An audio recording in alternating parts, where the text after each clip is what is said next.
豪刚第3，也是那时我第一。的确，为了9000分。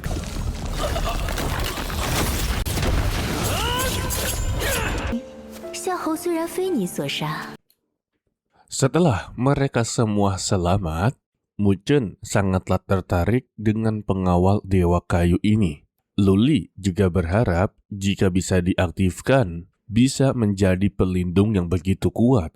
Muchen mengiyakannya dan dia akanlah mencoba untuk mengaktifkannya. Sayangnya, pengawal Dewa Kayu ini mengalami kerusakan yang cukuplah parah. Beberapa segelnya telah hilang. Tetapi ada beberapa bagian yang masih bisa untuklah diaktifkan. Salah satu contohnya yaitu baju jirah Dewa Kayu sebagai senjata spiritual kelas atas. Luli yang penasaran mencoba untuklah menebasnya dan terbuktilah kalau baju jirah ini tidak bisa untuklah ditembus. Sekali yang terkena tebasan ataupun goresan, dia akan langsung memperbaiki diri. Tetapi bagi Luli, baju jirah ini tidaklah cocok untuk Muchen. Terlebih, bukankah dia sudah mempunyai baju jirah Dewa Petir? Karena tidak begitu berguna, Muchen memberikannya kepada Zhou Fengyan. Lalu muncullah prasasti Dewa Kayu. Ketika Muchen memegangnya, dia langsunglah melihat suatu pemandangan yang bisa disebut sebagai jawaban, guys. Dia pun memberitahu kepada rekan-rekannya kalau prasasti Dewa Kayu ini adalah tujuan dari Zhenqing yang sesungguhnya. Sebab dia baru saja memegang prasasti Dewa Kayu, dia langsung mendapatkan informasi yang ditinggalkan oleh klan Dewa Kayu di dalam prasasti ini. Jadi bisa dikatakan tempat yang mereka injak saat ini adalah salah satu dari 6 cabang aula Dewa Kayu.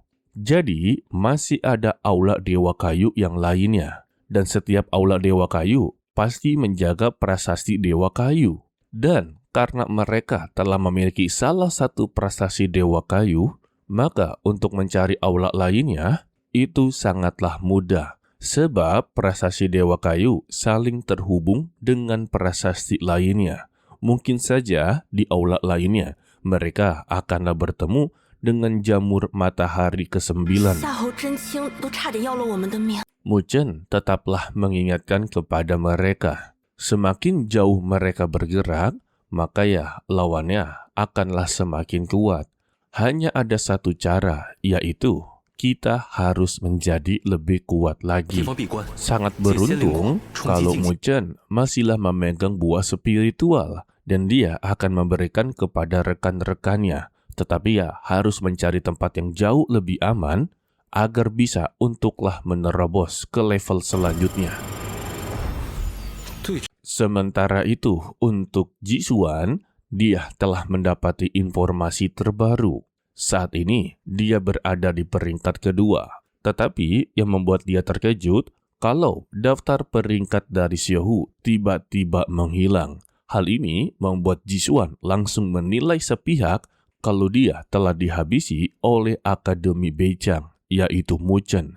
Sampailah dia memberikan pesan darurat kepada seniornya dengan memberitahu kalau Xiaohu sudah meninggal dunia.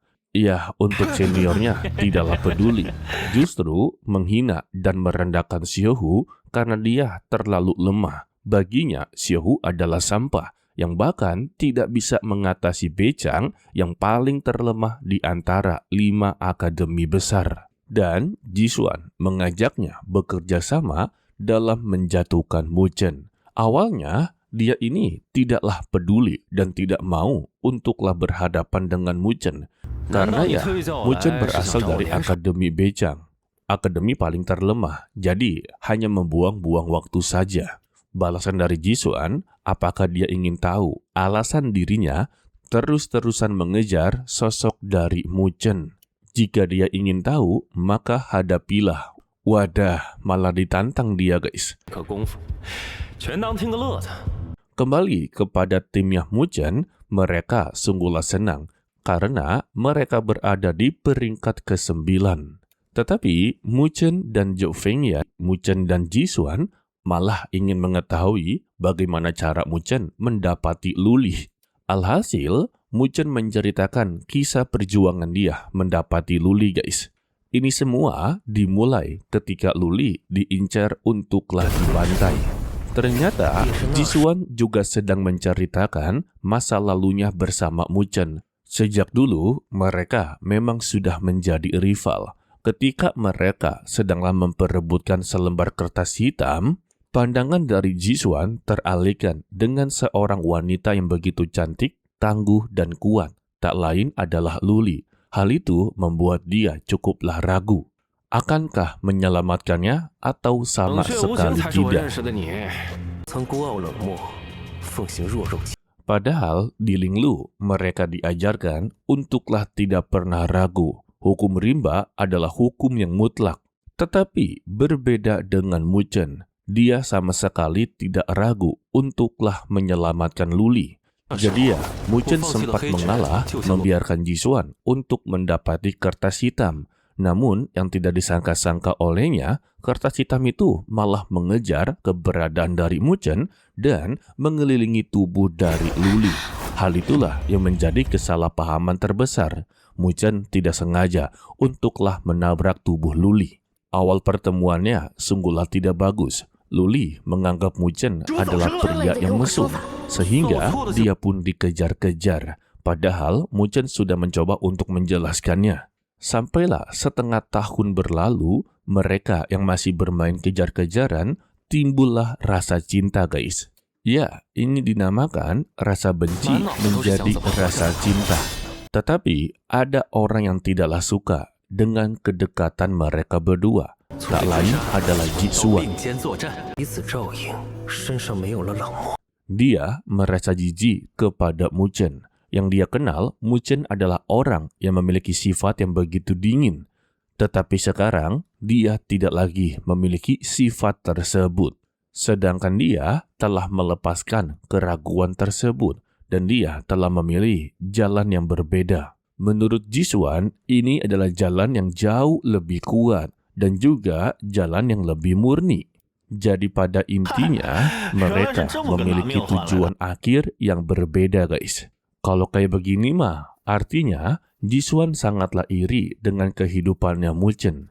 Yang awalannya dia menilai jalan yang dipilih oleh Mu Chen adalah jalan paling terlemah. Tetapi sampai saat ini, Mu Chen tetaplah berdiri tegak, bahkan namanya mengguncang daratan Beicang.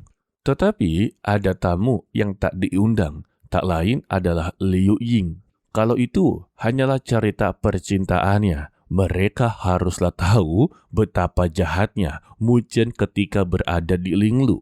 Ya, Mu Chen tidak bisa menyangkal. Dia pun mengakui tentang bencana darah di daerah Linglu sebelumnya memang adalah kesalahannya. Balasan dari Liu Ying, baguslah dia mengakuinya. Jadi, ikut dia sebentar, ada sesuatu yang haruslah dibicarakan. Ya, berupa rahasia, hanya Mu Chen sajalah yang boleh mendengarkannya.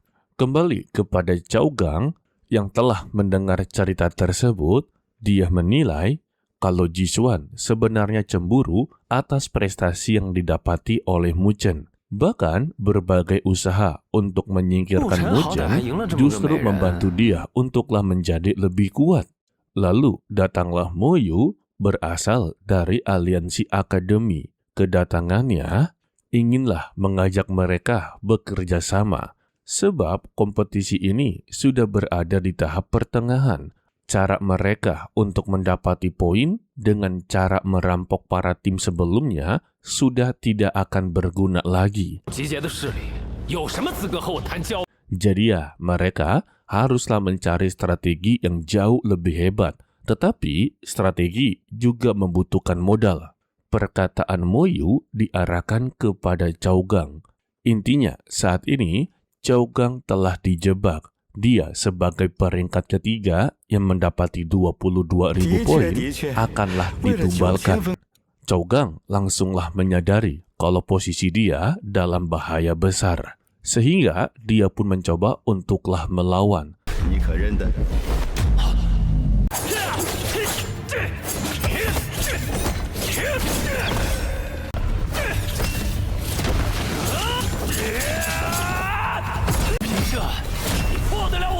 Tetapi Chougang haruslah binasa. Sebelum dia benar-benar meninggal, dia mengecam kalau kakek tidak akanlah mengampuninya. Tetapi ya, balasan dari Jisuan, kalau Akademi Sheng cukup memiliki satu putra suci. Terlebih yang diinginkan oleh kakeknya adalah sebuah hasil. Dan dengan begini, Jisuan telah resmi bekerja sama dengan Mo Yu. Kembali kepada Liu Ying, dia telah menceritakan semua tentang Akademi Senling. Ditambah, untuk Akademi Huangling tidak memiliki kesempatan untuklah memenangkan kompetisi ini. Jadi ya, yang bisa mereka lakukan yaitu memanfaatkan waktu dengan sebaik-baiknya. Ya, seperti meningkatkan kekuatan ataupun mencari harta karun. Jadi ya, dengan begini, Liu Ying tidak lagi menjadi aliansi dari Mu Chen. Tidak lama dari itu, datanglah Tang Mei'er yang inginlah membalas budi atas penyelamatan sebelumnya. Ya, Mu Chen hanya meminta satu hal, yaitu sebarkanlah rumor tentangnya. Entah apa itu, tetapi ya, untuk Liu Ying dan Tang Mei'er mendapati tugas yang sama. 说吧， 其实很简单， Ternyata, tugas untuk menyebarkan sebuah rumor, semua ini ditujukan kepada Zhou Fengyan. Kekalahan dari Xiuhu dan Zhen Jing, semua itu atas perbuatan dari Zhou Fengyan. Mengetahui namanya akanlah semakin terkenal, Zhou Fengyan sungguhlah ketakutan. Tetapi ya, Mu Chen menyangkalnya. Dia hanya berkata, tunggu saja sampai namanya terkenal di dunia, maka orang tuanya akanlah sangat bangga. Dan terlihat Liu Ying berhasil menghasut Wu Yingying. Daripada dia kesal dan berkelahi dengan Mu Chen, lebih baik sebarkanlah keburukan dari Mu Chen. Dalam hatinya Liu Ying, ini adalah permintaan dari Mu Chen. Karena dia meminta hal ini, maka jangan salahkan dirinya kalau dia akan terkenal atas keburukannya. Sampailah rumor keburukan Mu Chen tersebar luas. Para murid menceritakan kalau Mu Chen bukanlah ketua tim yang baik. Bahkan bukan ketua tim yang kuat. Karena dia dikelilingi oleh orang-orang kuat, terutama Zhou Fengyan. Dia adalah murid paling terkuat dan disusul oleh Lu Li. Mendengar nama dari Lu Li, datanglah seorang wanita yang sangatlah mengenali sosok dari Lu Li. Sedikit preview untuklah di part berikutnya, tepatnya untuk episode 87, Zhou Fengyan akanlah semakin terkenal. Banyak sekali orang yang mencari keberadaannya. Di sini, Zhou Fengyan mengganti nama menjadi Mu Fengyan. Ya intinya, di episode berikut penuh dengan lawakan guys. Mu Fengyan akan dikenal orang yang begitu kuat, sedangkan untuk Mu Chen dikenal sebagai orang pecundang. Oke lah, sepertinya cukup sampai di sini saja dulu untuklah video kali ini. Mimin ucapkan terima kasih kepada kalian yang telah menonton sampai akhir. Pesan dari Mimin, tetaplah menjadi orang yang baik walaupun itu sangatlah sulit. To be continue, sampai jumpa di video berikutnya. Bye-bye.